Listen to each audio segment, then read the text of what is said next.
आता सर्व प्रकारच्या आजारांपासून सुटकेसाठी विट्यात आली आहे होमिओपॅथी उपचार पद्धती, जिच्यामुळे शरीराची नैसर्गिक प्रतिकारशक्ती वाढते आणि रोग मुळापासून नष्ट करते.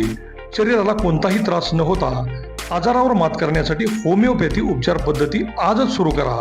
लठ्ठपणा, पोटाचे विकार, सांधेदुखी, स्त्रियांचे आजार, त्वचारोग, पुरुषांचे आजार, थायरॉइड, मूळव्याध, मानसिक आजार, केस गळणे, श्वसनाचे त्रास व लहान मुलांचे आजार यावर मात करण्यासाठी आता सांगली, पुणे, मुंबईला जाण्याची गरज नाही. आजच भेट द्या डॉक्टर शुभम मोरे यांचे वेदा होमिओपॅथी क्लिनिकला.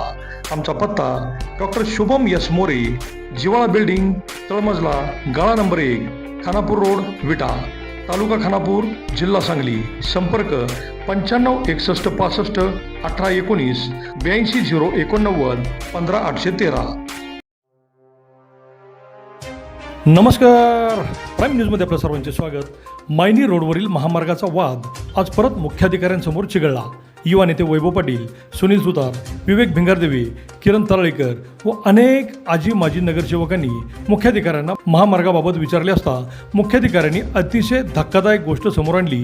ती म्हणजे वैभव पाटील, सुनील सुतार व अनेक आजी माजी नगरसेवक व पदाधिकाऱ्यांनी रस्ते विकास महामंडळाचे शेळके साहेब यांना काम थांबवत धारीवर धरले असता त्यांनी विटा मुख्याधिकारी यांनी परवानगी दिल्याचे सांगितले.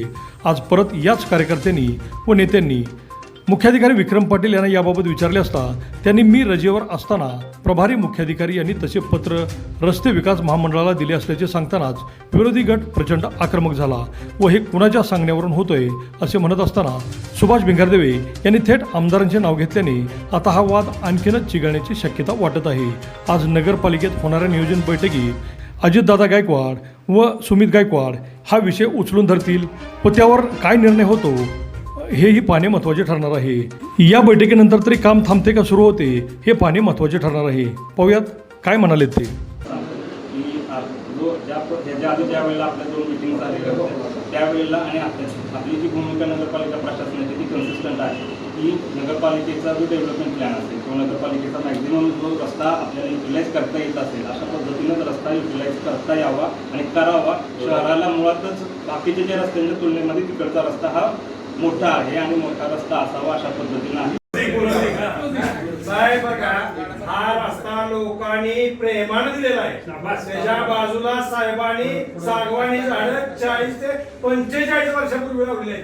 त्याला म्हणजे पाणी विट्याची स्कीम नसताना ती झाडं लोकांनी प्रेमाने दिल्यामुळं रस्ता तो मोठा झालेला आहे. तो जी आत्ताची गटर आहे ती तुमच्या म्हणण्याप्रमाणे चाललंय का आमदाराच्या म्हणण्याप्रमाणे चाललंय?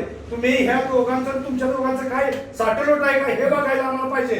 आता परिस्थिती आहे सांगली रस्त्याची बी तशीच परिस्थिती आहे की 2-2, 4-4 कोटी रुपये खर्च करून सांगली रस्त्याला गटर बांधले आणि एक माय रस्त्याला गटर बांधले. ती सोडून तुम्ही 20 फूट आता अलीकडे 10 फूट आलेली येणार आहे. काय तुमचं दोघांचं खेळ आहे हे लोकांना कळू द्या, कारण हे कुणाच बरोबर चाललंय आम्हाला माहिती नाही. म्हणून आमच्यात एक मागणी आहे, ही गटर जशी आलेली आहे जशी बांधलेली आहे त्याच पद्धतीची गटर व्हावी. अन्यथा JCBने गटर ही सगळी मुजवण्यात येतील आणि झालेलं नुकसान हे तुमच्या पगारातलं मग त्याला द्यावं लागेल अशी परिस्थिती आहे. तर यासाठी काळजी घ्यावी.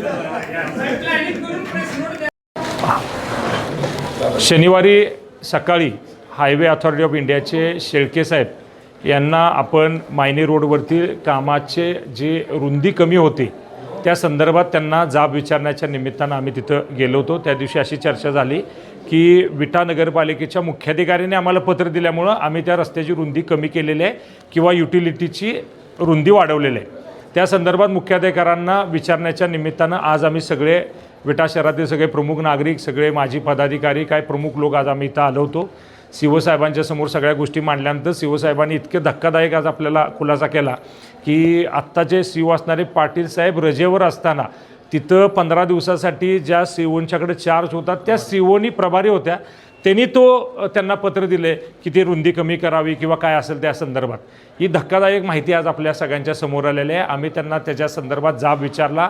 आम्ही त्यांना सांगितलं की कसल्याही परिस्थितीत विटा नगरपालिकेला आता बॉडी आलेली आहे तर त्या बॉडीच्या निदर्शनाच्या सगळ्या गोष्टी आणा. ज्या DP प्लॅनमध्ये जेवढ्या रुंदीचा रस्ता आहे म्हणजे DP प्लॅनमध्ये जिथंपर्यंत 30 मीटरचा आहे तिथं 30 मीटर, जिथं आत येईल जशी रुंदी मिळेल त्या पद्धतीचा सगळा रस्ता तो झाला पाहिजे. त्याच्यापेक्षा कमी रुंदीचा रस्ता शहरात होऊन देणार नाही अशी भूमिका आम्ही सगळ्यांनी इथं मांडलेली आहे. आजच्या जनरल मिटिंगमध्ये ते मांडतील, त्यांच्याकडून ते काय येईल ते तुमच्या सगळ्यांच्या समोर येईल. पण माझी विनंती आहे सगळ्यांनाच, बेटे शहरातील नागरिकांना सगळ्यांना, की आत्ता होणारं हे काम हे भविष्याच्या दृष्टिकोन फार महत्त्वाचं आहे. आत्ता जी ट्रॅफिकची कोंडी होते ती जर आपल्याला थांबवायची असेल तर जेवढा रुंदीचा जास्तीत जास्त रुंदीचा रस्ता आहे तेवढा तो झाला पाहिजे. ह्यासाठी सगळ्यांनी आग्रही राहिलं पाहिजे. ह्याच्यामध्ये राजकारणापेक्षा गावाच्या हिताच्या दृष्टिकोनातून सगळ्यांनी सकारात्मकतेनं बघितलं पाहिजे. विशेष करून आम्ही प्रशासनाला किंवा लोकप्रतिनिधी आहे त्या सगळ्यांना मी विनंती करतो की तुम्ही एक श्वेतपत्रिका ह्या रोड संदर्भातली नगरपालिकेची काय भूमिका आहे ही तुम्ही लवकर सादर केली पाहिजे आणि तोपर्यंत हे काम बंदच राहिलं पाहिजे. ही भूमिका आम्ही सगळ्यांनी घेतलेली आहे. जर कॉन्ट्रॅक्टरनी जर हे काम चालू केलं तर होणाऱ्या सगळ्या पुढच्या गोष्टीला जबाबदार ते कॉन्ट्रॅक्टर आणि विटा नगरपालिकेचं प्रशासन असेल हे या निमित्तानं आम्ही इथं सांगतो.